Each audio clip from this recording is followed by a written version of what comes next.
मित्रों सभी को नमस्कार। Welcome welcome to Ideal Learner. मैं हूं आपका अकबर शरीफ। तो हम टेट के अंतर्गत child development and pedagogy syllabus के यहाँ पर जो है इसके बारे में कुछ चर्चा कर रहे हैं। फ्रेंड మనం చైల్డ్ డెవలప్మెంట్ పెడగాజీ సంబంధించినటువంటి సిలబస్ గురించి మనం తెలుసుకున్నాం ముందు క్లాసెస్ లో। సో మొత్తం 3 పార్ట్స్ ఉన్నాయండి దీంట్లో। 3 పార్ట్స్ లో ఫస్ట్ వచ్చేటప్పటికి so ball Vikas child development అయిపోయింది, తర్వాత అండర్స్టాండింగ్ ఆఫ్ లెర్నింగ్ సో అది కూడా చెప్పుకోవడం జరిగింది మనం। ఓకే అండి, తర్వాత third part pedagogy. So pedagogy అంటే మనకి మెథడ్స్ అన్నమాట అండి। సింపుల్ గా చెప్పాలంటే మన మెథడాలజీ అంటే సైకాలజీ సంబంధించినటువంటి మెథడ్స్ ఇవి। ఓకే అండి, సో బోధనా శాస్త్రం ఉంటుంది తెలుగులో। राइट, तो इसी को यहाँ पर क्या कहते हैं, शिक्षा शास्त्र या अध्यापन विधियां भी जैसे कह सकते हैं पेडागोजी। शिक्षा शास्त्र या अध्यापन विधि। यहाँ पर देखिए तो शिक्षा शास्त्र के अंतर्गत कम से कम 6 अंक आते हैं यहाँ पर। राइट, कम से कम అంటే జనరల్ గా అయితే వాడు 6 అని అంటున్నాడు, అయితే మనకి 6 కంటే ఎక్కువ ఇవ్వడం జరుగుతుంది। ఓకే అండి, 6 మనకి 7 ఒక్కోసారి 8 కూడా వస్తున్నాయి। ఈ పెడగాజీ నుంచి యాక్చువల్ గా 6 మార్క్స్ రావాలి మనకి, కానీ ఒక్కొక్కసారి 7 and 8 మార్క్స్ కూడా అడుగుతాం జరుగుతుంది। అయితే ఇవి జనరల్ గా చూసుకుంటే ఫ్రీక్వెంట్ గా ఒక పర్టికులర్ టాపిక్స్ నుంచి వస్తున్నాయి। ఓకే, సో ఏ టాపిక్స్ నుంచి వస్తున్నాయి ఏంటి, అసలు దీంట్లో ఏం వస్తాయి అనేటువంటి విషయం కూడా తెలుసుకుందాం। ఎందుకంటే మనకి పెడగాజీ సంబంధించిన సిలబస్ చాలా తక్కువ ఉంది హిందీ వాళ్ళ దగ్గర। ఓకే, సో ఇది కూడా మీకు వివరంగా విపులంగా చెప్పడం జరుగుతుందండి సో ఈ యాప్ ద్వారా। ఓకే చూద్దాం। సో फर्स्ट सबसे पहले यहाँ पर शिक्षण। ओके, शिक्षण के अंतर्गत यहाँ पर दिया गया है फर्स्ट शिक्षण टीचिंग। तो यहाँ पर क्या बताया गया, अधिगमकर्ता और अधिगम से यहाँ पर इसका शिक्षण से संबंध क्या है। अधिगमकर्ता అంటే లెర్నర్, ఓకే అండి, నేర్చుకునేటువంటి వాడు అంటే స్టూడెంట్, और अधिगम ఓకే అండి so learning, learner and learning okay it's relation with teaching అన్నమాట। రైట్ అండి, ఇది సో దీంట్లోంచి మనకి ప్రీవియస్ డిఎస్సి లో ఒక ప్రీవియస్ టెట్స్ లో ఒక బిట్ వచ్చిందండి। నెక్స్ట్ సెకండ్ వచ్చేటప్పటికి విభిన్న సందర్భం మే అధిగమకర్త। ఇక్కడ అధిగమకర్త అంటే ఎవరండి, లెర్నర్। లెర్నర్ అంటే సో స్టూడెంట్ అన్నమాట। ఓకే, సో డిఫరెంట్ సిచ్యువేషన్ లో సో లెర్నర్ యొక్క సిచ్యువేషన్ పరిస్థితి ఎలా ఉంటుంది। ओके, सबसे पहले सामाजिक, सामाजिक संदर्भों में कैसे होती है, और सांस्कृतिक ओके सो सोशल, तरह कल्चरल एंड राजनीति ओके पॉलिटिकल। सो ये विभिन्न संदर्भों में शिक्षार्थी की यहाँ पर जो है शिक्षार्थी यहाँ पर विभिन्न संदर्भों में अधिगम करता है, किस प्रकार होता है, इसका प्रभाव किस प्रकार पड़ता है, लर्निंग में దీని ప్రభావం ఎలా ఉంటుందని గురించి సో ఇక్కడ ఇవ్వడం జరిగింది। సో మనకి సామాజిక ఓకే దీంట్లో నుంచి కూడా ఒక బిట్ వచ్చింది, అది ఎక్కడ నుంచి వచ్చిందంటే సో సామాజిక సందర్భం के अंतर्गत సో శిక్షణకర్త అధిగమకర్త ఇక్కడ నుంచి ఇవ్వడం జరిగింది। నెక్స్ట్ థర్డ్ వచ్చేటప్పటికి విభిన్న సందర్భం में यहाँ पर బాలక్, ఇప్పుడు స్టూడెంట్ ఓకే సో బాలక్ అంటే ఇక్కడ స్టూడెంట్। ఓకే, సో ఇక్కడ వచ్చేటప్పటికి ఏమున్నాయంటే విశిష్ట అంటే ఇక్కడ విభిన్న అంటే సో ఇక్కడ మనకి ఏమనంటే స్పెషల్ నీడ్ చిల్డ్రన్స్ అంటారు వీళ్ళు। ఓకే, సో విశిష్ట బాలక్ ప్రత్యేక అవసరాలు గల విద్యార్థులు లేదా పిల్లలు ప్రత్యేక అవసరాలు గల పిల్లలు। సో అంటే వీళ్ళు జనరల్ గా ఉన్నటువంటి ఎడ్యుకేషన్ కాకుండా వీళ్ళకి కొన్ని స్పెషల్ నీడ్స్ ఉంటాయి, ప్రత్యేక అవసరాలు గల పిల్లలు। ఓకే, సో అంటే చిల్డ్రన్స్ విత్ స్పెషల్ నీడ్స్ అంటారు, ఇంగ్లీష్ లో అంటే children's with special needs. Okay, ఎవరది చూద్దామండి। तो यहाँ पर पूरे 5 ఇక్కడ చాలా ఇంపార్టెంట్ టాపిక్ అంటే ఇది। సో దీంట్లో మొత్తం టోటల్ గా వచ్చినాయి 5 వచ్చినాయి, చాలా ఇంపార్టెంట్ టాపిక్। సో చూద్దామండి వన్ బై వన్। సో దేని నుంచి వచ్చినాయో సో దీంట్లో ప్రత్యేక అవసరాల పిల్లలు ఎవరు ఉన్నారు అంటే सबसे पहले ప్రతిభాశాలి బాలక్, గిఫ్టెడ్ చిల్డ్రన్స్ అంటాం మనం। సో గిఫ్టెడ్ చిల్డ్రన్స్ అంటే ఎవరు, వాళ్ళ యొక్క ఐక్యూ లెవెల్స్ ఎంత ఉంటాయి, వాళ్ళకి ఇచ్చేటువంటి ఎడ్యుకేషన్ ఏ విధమైనటువంటి మన ఎడ్యుకేషన్ ఇవ్వాలి అనేటువంటి విషయాలన్నీ దీంట్లో ఉంటాయి। సో ఇక్కడ నుంచి ఒక బిట్ వచ్చింది। సెకండ్ వచ్చేటప్పటికి మానసిక రూప్ సే వికలాంగ్ బాలక్। రైట్ అండి, మానసిక రూప్ సే వికలాంగ్ అంటే ఏంటి, మానసిక మందత అంటే ఏంటి।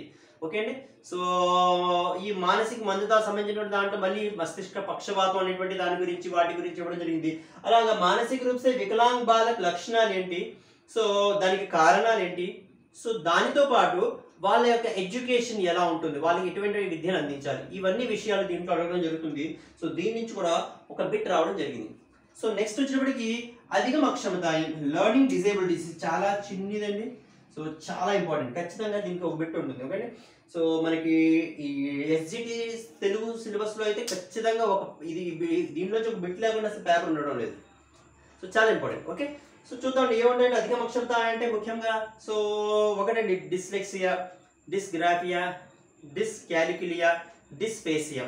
ఓకే అండి, తర్వాత హైపర్ యాక్టివ్ సో డిజార్డర్ ఒకటి ఉందండి। ఓకే అండి, so hyper active deficiency disorder ఒకటి ఉంది, సో అది కూడా ఒక అధిగమ అక్షమత కింద ఉంటుంది। ఓకే, పిల్లలు చూడండి మనకి చాలా హైపర్ యాక్టివ్ అటెన్షన్ డిజార్డర్ అని చెప్పేసి వీళ్ళు చాలా యాక్టివ్గా ఉంటారు స్కూల్. మన ఇప్పుడు ప్రజెంట్ ఉన్న జనరేషన్ ఎలా ఉంటే వీళ్ళు చాలా చాలా యాక్టివ్గా ఉంటారు. దీనివల్ల ఏమవుతుంటే వాళ్ళు కాన్సన్ట్రేషన్ పే చేయరు, బోర్డు మీద కాన్సన్ట్రేషన్ పే చేయరు. ఎందుకంటే వాడికి ప్రతి అస్తమానం కూడా ఏదో ఒక పని అటు కాన్సన్ట్రేషన్ డైవర్ట్ అయిపోతుంది కదా. ఈ హైపర్ యాక్టివ్ వల్ల ఏమవుతుందంటే అటెన్షన్ డిజార్డర్ అవుతుంటుంది. ఓకే, సో దీనికి సంబంధించినటువంటి వ్యక్తి, సో ఇది కూడా దీంట్లో వస్తుంది. సో తర్వాత దృష్టి అక్షం బాలక్. ఓకే, విజువల్లీ హ్యాండిక్యాప్డ్ అంటే మన విజువల్లీ ఛాలెంజ్ ఇలాంటి పిల్లలు. సో యాక్చువల్గా దృష్టి ఎక్యూటీ, ఓకే, సో ఎంత ఉండాలి ఆ దృష్టి ఎక్యూటీ అనేటువంటిది ఆ యొక్క, సో వాళ్ళకు ఉన్నటువంటి పార్షియల్ బ్లైండ్నెస్, ఫుల్ బ్లైండ్నెస్, ఆ పార్షియల్లో మళ్ళీ సో ఎన్ని రకాలు ఉంది, వాళ్ళకి ఏ విధమైనటువంటి ఎడ్యుకేషన్ ఇవ్వాలి అనేటువంటి విషయం గురించి సో దీన్ని చెప్పడం జరిగింది. శ్రవణ్ క్షయ బాలక్, అదేవిధంగా మరి వినికిడి లోపం ఉన్నటువంటి పిల్లలు ఎవరైతే ఉన్నారో ఆ డిసిబల్స్, ఎన్ని డిసిబల్స్ లాస్ ఉన్నటువంటి పిల్లల్ని మరి ఏమని అంటారు, సో వాళ్ళకి మైల్డ్, మోడరేట్, సో సివియర్, ఇలాగ ప్రొఫౌండ్లీ, ఇలాగా డిఫరెంట్ అయినటువంటి కేటగిరీస్ ఉన్నాయండి. సో వీటి గురించి కూడా ఇక్కడ ఇవ్వడం జరిగింది. ఆ డిఫరెంట్ కేటగిరీస్ ఉన్నటువంటి పిల్లలకి వాళ్ళకి ఎడ్యుకేషన్ ఎలా ఉంటుంది, సో ఇది కూడా మనకి దీంట్లో కూడా సో ఉన్నాయండి. ఇవంతా టోటల్ సిలబస్. దీంట్లో మనం ఇక్కడ వచ్చినటువంటి నెక్స్ట్ తర్వాత వచ్చి ఈ చాప్టర్లోనే సమావేశీయ శిక్ష అంటే ఇన్క్లూజివ్ ఎడ్యుకేషన్, సమ్మిళిత విద్య అంటారు తెలుగులో. సో ఈ సమ్మిళిత విద్య అనేటువంటి దాన్ని కూడా ఇవ్వడం జరిగింది. అంటే అందరినీ కూడా కలిపి సో చెప్పాలి అనేటువంటి దాని గురించి. సో ఈ సమ్మిళిత విద్య నుంచి 2 క్వశ్చన్స్ అవ్వడం జరిగింది. ప్రతిభాశాలి ఒకటి, మానసిక రూపసి వికలాంగ్ బాలక్ ఒకటి, అదేవిధంగా అధిక అక్షమత ఒకటి. మొత్తం టోటల్ గా 5 బిట్స్ వచ్చినాయి. అంటే ఈ ఏరియా నుంచి ఖచ్చితంగా ఒక బిట్ అనేటువంటిది వస్తుందండి. Okay, so more than 1 bit వస్తుంది. సో చాలా ఇంపార్టెంట్. నెక్స్ట్ చూద్దాం. इसके बाद देखिए शिक्षा शास्त्र विधियों का बोध. ఓకే, సో శిక్షా శాస్త్ర విధియోं के बोध లో ఎన్ని వచ్చినాయి మనకి 2 వచ్చినాయి. సో ఏంటది అంటే చూడండి, దీనిలో సో మెథడ్స్ ఇచ్చాడు మనకి, టీచింగ్ మనకి లెర్నింగ్ మెథడ్స్ అనేటువంటివి. సో सबसे पहले क्या है खोज अधिगम. ఓకే, ఫస్ట్ అయినటువంటిది ఏంటంటే మనకి సో అన్వేషాత్మక పద్ధతి అంటే మనకు సో హ్యూరిస్టిక్ పద్ధతి, అన్వేషాత్మక పద్ధతి, ఖోజ్ అధిగం అంటాం. సో తర్వాత పరియోజన అధిగం. Okay, so project based learning. సర్వేక్షణ అంటే చెప్పేది మనం ఇందాక చెప్పాను ముందు సర్వేక్షణ విధి. ఓకే అండి, ఫస్ట్ పార్ట్ చెప్పినప్పుడు చెప్పాను అక్కడ. సో ఇంకా మెథడ్స్ వస్తాయి, ఇక్కడ వచ్చింది కదండి సర్వే విధి. Okay, survey method. తర్వాత నెక్స్ట్ వచ్చేటప్పటికి క్రియాత్మక అధిగం, యాక్టివిటీ బేస్డ్ లెర్నింగ్. తర్వాత నిరీక్షణాత్మక అధిగం. Okay, so observational learning. తర్వాత భాగీదారి అధిగం అంటే కోఆపరేటివ్ లెర్నింగ్. ఓకే, సో ఇలాగ డిఫరెంట్ అంటే లెర్నింగ్స్ గురించి సో ఈ టాపిక్ లో అడగడం జరిగింది. సో దీంట్లో వచ్చేసినటువంటి 2 బిట్స్ ఎక్కడి నుంచి వచ్చాయంటే పరియోజన అధిగం ఏదైతే ఉంది ఇక్కడ నుంచి అడిగాడు. ఓకే అండి, సో తర్వాత మనకి భాగీదారి అధిగం కూడా అడగడం జరిగింది. మనకి మెథడాలజీలో ఉన్నటువంటి పరియోజన కార్య ఏదైతే ఉందో మనకి పరియోజన అంటే పరియోజన పద్ధతి, సో అది మనకి ఇక్కడ యూజ్ అవుతుందని సో అది చదవచ్చు. హ్యూరిస్టిక్ పద్ధతి కూడా మెథడాలజీ బుక్ లో కూడా ఉంది, మనకి అక్కడ కూడా ఉంది. సో ఓకే, నెక్స్ట్ తర్వాత చూద్దామండి. కక్ష మే వైయక్తిక और सामूहिक अधिगम. ఓకే, సో క్లాస్ రూమ్ లో ఇండివిజువల్ సో లెర్నింగ్, అదేవిధంగా తర్వాత గ్రూప్ లెర్నింగ్. సో ఈ రెండింటి మధ్య డిఫరెన్సెస్ ఏంటి, వాటి వల్ల బెనిఫిట్స్ ఏంటంటే విషయాలని ఇక్కడ వివరించడం జరిగింది. సో నెక్స్ట్ వచ్చేటప్పటికి బాల కేంద్రిత శిక్ష, शिक्षक केंद्रित शिक्षा और विषय केंद्रित शिक्षा. राइट, विभिन्न प्रकार की जो शिक्षा है इसके बारे में दिए. बाल केंद्रित शिक्षा, इसके अंदर आने वाली विधियां क्या है, किन किन यहाँ पर विधियों को इसका प्रयोग किया है. शिक्षक केंद्रित शिक्षा, इसके अंतर्गत आने वाली विधियां क्या है, और विषय केंद्रित शिक्षा किसे कहते हैं, और इसके अंतर्गत आने वाले तो పద్ధతియా क्या है. రైట్ అండి, సో ఇక్కడ డిఫరెంట్ మెథడ్స్ దేంట్లో వస్తాయనే విషయం చెప్పడం జరిగింది. మనకి ఇక్కడ బాల కేంద్రిత శిక్ష నుంచి ఒక బిట్ అడగడం జరిగిందండి. బాల కేంద్రిత శిక్ష నుంచి సో दी प्रीवियस ఈ 3 టెస్ట్ లో ఒక బిట్ వచ్చింది. తర్వాత వచ్చేటప్పటికి శిక్షణ एक योजना के रूप में. Okay, so teaching as a plan. Okay, ఒక ప్లానింగ్ ఎలా అంటే దీంట్లో 2 ఉన్నాయి. ఒకటి జనరల్ మనం ప్లాన్స్ అనేటివి వస్తాయి, ఒకటి ఇయర్ ప్లాన్. ఓకే అండి, సో రెండోది వచ్చేటప్పటికి లెసన్ ప్లాన్. ఓకే అండి, వార్షిక యోజన. సో వార్షిక యోజన నుంచి ఒక బిట్ అడగడం జరిగింది. అదేవిధంగా సో లెసన్ ప్లాన్ సంబంధించి హర్బర్ట్ చెప్పినటువంటి ఏవైతే సోపానాలు ఉన్నాయో ఆ హర్బర్ట్ సోపానాలు కూడా మనకి ఇక్కడ ఉన్నాయి. ఓకే, హర్బర్ట్ చెప్పినటువంటి ఆ సోపానాలు ఏవైతే ఉన్నాయో పి పగార్ అని చెప్పేసి కోడ్ కూడా ఉంది. దాని గురించి కోడ్స్ అవి కూడా చెప్పుకుని మనం చెప్పిన ప్రతి దాంట్లో కూడా మీకు మాక్సిమం ఇంపార్టెంట్ అయినటువంటి విషయాలన్నీ కూడా ఏవైతే కోడ్స్ ద్వారా చెప్పడం జరుగుతుంది. సో పి పగార్ అండి. సో ఆ యొక్క హర్బర్ట్ చెప్పినటువంటి సో పాఠ యోజనకి సోపాన్. సో ఇవి ఇక్కడ ఈ టాపిక్ లో అడగడం జరిగింది. फिर इसके बाद शिक्षण की दशाएं. ఓకే, సో శిక్షణ కి దశాయ అంటే సో దీంట్లో చెప్పిన స్టేజెస్ ఏంటి, సో టచింగ్ లో ఫస్ట్ ఏంటండి పూర్వ సక్రియ చరణ, ప్రీ యాక్టివ్ ఫేజ్. తర్వాత పారస్పరిక సక్రియ చరణ అంటే ఇంటరాక్టివ్ ఫేజ్. తర్వాత పోస్ట్ యాక్టివ్ ఫేజ్ అంటే ఉత్తర సక్రియ చరణ. అంటే టీచింగ్ లో 3 స్టేజెస్ ఉన్నాయి. ఈ 3 స్టేజెస్ లో ఏ విధంగా 3 ఫేజెస్ లో టీచింగ్ అనేటువంటిది ఎలా చేయాలి, అనేటువంటి విషయం గురించి ఇక్కడ చెప్పడం జరిగింది. నెక్స్ట్ వచ్చేటప్పటికి అధిగమ్ కే సంసాధన్ రిసోర్సెస్, ఓకేనండి. సో టీచింగ్ రిసోర్సెస్ ఏమున్నాయి అనేటప్పటికి ఒకటి సబ్సే పహలే స్వ సంసాధన్ అంటే పిల్లవాడిలో ఉన్నటువంటి ఓన్, అంటే ఇక్కడ ఉన్నప్పటికీ పిల్లవాడి యొక్క ఐక్యూ లెవెల్స్ కావచ్చు, ఇంట్రెస్ట్ అవ్వచ్చు, వాడి యొక్క సో అభియోగ్యత అవ్వచ్చు, ఇవన్నీ దీంట్లో వస్తాయి. అదేవిధంగా సో పారివారిక్ అంటే వాడి యొక్క కుటుంబంలో సంబంధించినటువంటి రిసోర్సెస్ ఏంటి, వాడికి ఫెసిలిటీస్ ఏవైతే ఉన్నాయో ఎకనామికల్ అవ్వచ్చు, వాళ్ళకి మోరల్ అవ్వచ్చు, తల్లిదండ్రులు ఇచ్చేటువంటి నాలెడ్జ్ అవ్వచ్చు, ఇలాంటి రిసోర్సెస్. సంసాధన ఏంటి, విద్యాలయ సంసాధన స్కూల్లో ఉన్నటువంటి రిసోర్సెస్ ఏంటి వాడికి ఇవ్వడానికి చదివించడానికి. సో అదేవిధంగా సమాజంలో నేర్చుకునేటువంటి విషయాల్లో సంసాధన ఏంటి, అదేవిధంగా టెక్నాలజీ సంబంధించినటువంటి ఏంటి. సో ఇవన్నీ కూడా దీంట్లో వస్తాయి ఈ టాపిక్ అధిగమ్ కే సంసాధనలో. ఓకే, నెక్స్ట్ చూద్దాం కక్ష ప్రబంధన్ class room management. So class room management సంబంధించిన విషయాల్లో దీంట్లో ఇంపార్టెంట్ ఉన్నాయి. సో దీంట్లో కూడా టోటల్గా 5 టాపిక్స్ వచ్చినాయి. ఓకే, సో 5 బిట్స్ వచ్చినాయి. ఓకే, చాలా ఇంపార్టెంట్ ఇది కూడా మనకి కక్ష ప్రబంధन అని కూడా సో చాలా ఇంపార్టెంట్. సో కక్షా మే यहाँ पर अध्यापक और छात्र की भूमिका క్లాస్ రూమ్ లో సో టీచర్ రోల్ ఏంటి, అదేవిధంగా student. Okay, so teacher role and student role in the classroom ఇది అడగడం జరుగుతుంది. తర్వాత నేతృత్వ सो लीडरशिप అంటే अध्यापक को एक नेता के रूप में उसके अंदर एक नेता के लक्षण होना चाहिए. సో వాళ్ళలో సో ఒక టీచర్ లో మంచి ఒక నాయకుడికి ఉండే లక్షణాల గురించి చెప్తూ సో ఆ నేత అనేటువంటి వాడు ఎవడు, సో అలాంటి వాళ్ళకి క్వాలిటీస్ ఏంటి, నేతృత్వం యొక్క లక్షణాలు ఏంటి, సో నేతృత్వకే ప్రకారం ఎన్ని రకాలైనటువంటి సో నేతృత్వం అంటాయి జనరల్ గా అనేటువంటి విషయం గురించి ఇక్కడ చెప్పడం జరిగిందండి. ఓకే, సో నేతృత్వకే ప్రకారం వచ్చినప్పటికీ దీంట్లో సో మనకి చాలా రకాలైన ప్రకారం ఉన్నాయి. ఓకే, నేతృత్వం సో నాయకత్వంలో రకాలు చాలా ఉన్నాయి. దాంట్లో బాగా ఇంపార్టెంట్ ఎవరంటే బార్ట్లెట్. సో ఈమె చెప్పినటువంటి టైప్స్ ఏవైతే ఉన్నాయి ఈ బార్ట్లెట్ చెప్పినటువంటి టైప్స్ ఎక్కువగా అడగడం జరుగుతుంది. సో దీని నుంచి కూడా ఒక బిట్ రావడం జరిగింది. ఓకే, फिर इसके बाद निर्देशन. సో నిర్దేశంలో కూడా మనకి బిట్స్ అనేటువంటి నిర్దేశం అంటే ఏంటి, इसके प्रकार कितने हैं. ఓకే, 3 ఉన్నాయి కదండి, శైక్షణిక నిర్దేశం, వ్యావసాయిక నిర్దేశం, తర్వాత వచ్చేటప్పటికి సో మూడోది వ్యక్తిగత నిర్దేశం. ఓకే, సో 3 టైప్స్ ఉన్నాయి. ఓకే, సో వచ్చి పరామర్శ. Okay, guidance, next counselling. Guidance ఇంట్లో ఒక బిట్ వస్తే కౌన్సిలింగ్ నుంచి 2 వచ్చినాయి మనకి. పరామర్శ చాలా ఇంపార్టెంట్. కౌన్సిలింగ్ సో పరామర్శ అంటే ఏంటి, కితనే ప్రకారం ఎన్ని రకాలు ఉన్నాయి. సో జనరల్ గా తెలుస్తుంది 3 రకాలు ఉన్నాయి, నిర్దేశాత్మక పరామర్శ, అనిర్దేశాత్మక और మిశ్రిత. ఓకే, 3 రకాలైనటువంటి పరామర్శ ఉన్నాయి. సో దీని నుంచి కూడా బిట్ వస్తుంది, చాలా ఇంపార్టెంట్ ఇది కూడా. అదేవిధంగా బాల్ అధికార్. సో మనకి సో బాల్ అధికార్. ఓకే, సో పిల్లవాడి యొక్క అధికారాలు ఏవైతే ఉన్నాయో వాటి గురించి, రైట్ ఆఫ్ చిల్డ్రన్స్ ఏవైతే ఉన్నాయో సో ఈ రైట్స్ గురించి కూడా అడుగుతున్నాడు. సో దీంట్లో నుంచి కూడా ఒక బిట్ వచ్చింది.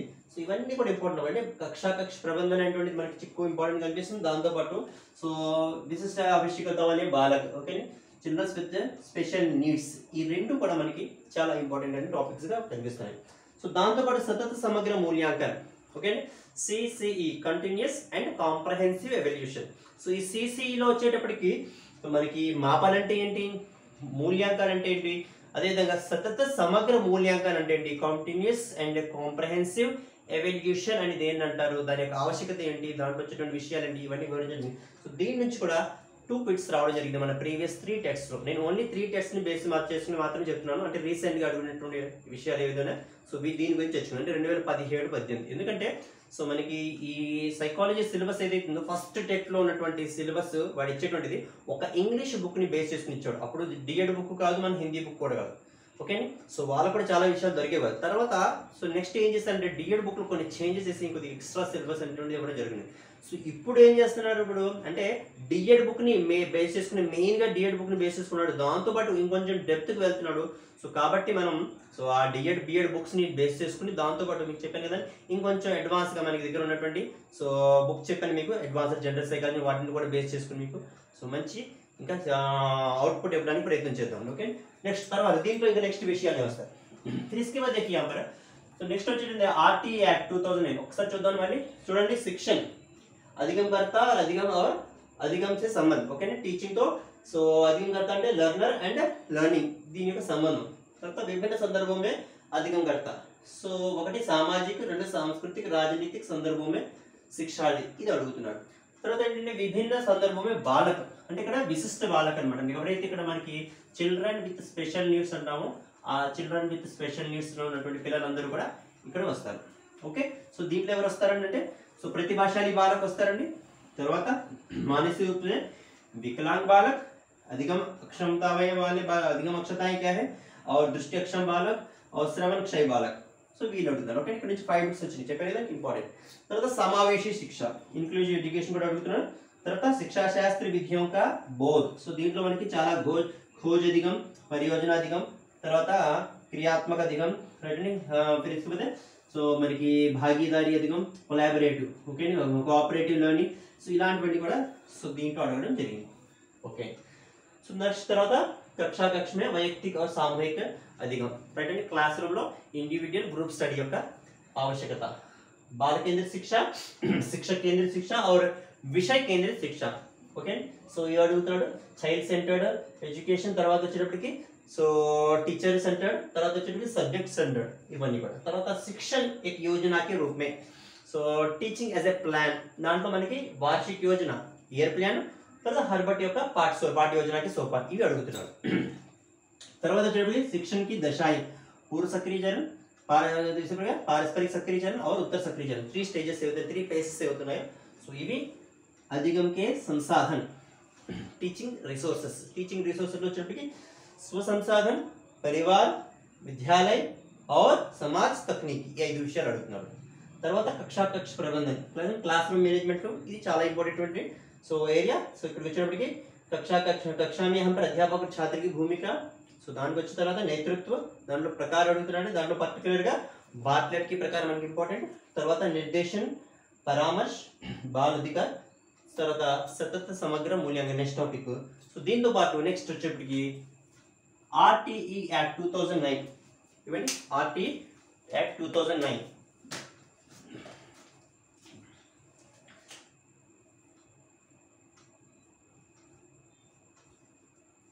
RTE, okay, act 2009.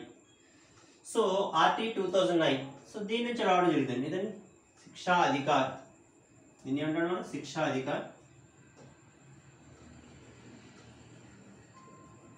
अधिकार 2009. ఓకే, సో इसके విషయం, సో దీంట్లో ఉన్నటువంటి విషయం ఏదైతే ఉందో ఇది ముఖ్యంగా అడుగుతున్నాడు. అంటే ఆర్టీ యాక్ట్ 2008 లో ఉన్నటువంటి రూల్స్ ఏంటి, సో దీంట్లో ఉన్నటువంటి కంటెంట్ గురించి అడుగుతున్నాడు మెయిన్గా. సో దాంతో పాటు నెక్స్ట్ ఏం అడుగుతున్నాడంటే, సో संविधान की यहाँ पर धाराएं, संविधान की धाराएं, संविधान की